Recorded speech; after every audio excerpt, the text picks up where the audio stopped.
Hello horror fans and welcome back to HorrorScoped. Today we'll be exploring Freddy Fazbear's Mega Pizzaplex, specifically one of the services that they offer their customers, and the overseeing animatronic in charge of it all. Or are there actually two of them?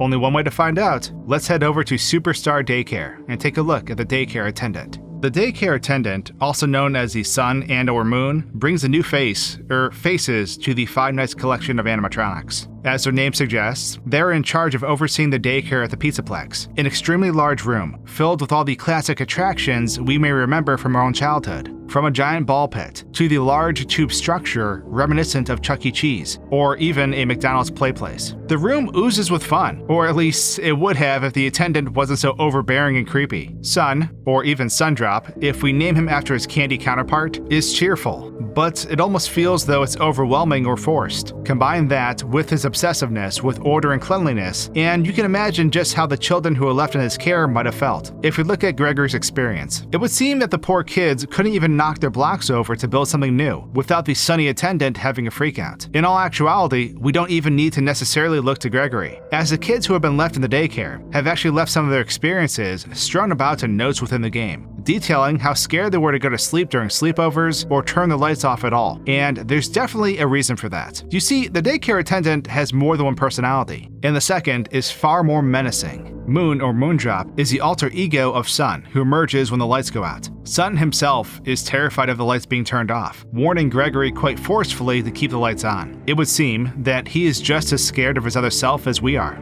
Moon is quite creepy, and immediately begins to stalk children who are still awake when the building goes dark. This is awful for a lot of reasons, but none worse than the fact that he himself is likely what keeps the kids awake out of pure terror. Between his raspy voice and how he moves about, it is no surprise that kids hated to hear. Moon even hooks himself up to wires in order to fly around the play area. Nowhere was safe for the children. Gregory found this out himself when trying to flee this mechanical nightmare. Even after the boy gave him the slip in the daycare, the monster continued to stalk him throughout the Pizzaplex whenever the lights would reset at the top of the hour. Not even Freddy could keep Gregory safe, as the Moon was able to find him even when the boy was hiding inside of his ally. The only thing that seemed to be able to deter the stalker was the creation of a mess. An obsession with order was really the only thing Moon shared with Sun, and his demeanor made it all the more creepy. Moon is truly a creature of nightmares, dancing menacingly towards whoever his target may be, in order to punish them for being up past their bedtime. Honestly, how could parents put their children through this? Gregory, fortunately, manages to evade Moon throughout his journey and escapes. With all the disappearances reported in the local newspapers though, we're left to wonder if at least some of them weren't due to this creature of the night. Now clearly, Five Nights at Freddy's setting and characters owe most of their appearances and overall aesthetic to Chuck E. Cheese. However, at least in this instance, we're given another influence, in the form of Dr. Jekyll and Mr. Hyde, a character in literature with a friendly personality that turns wild and evil at the drop of a hat.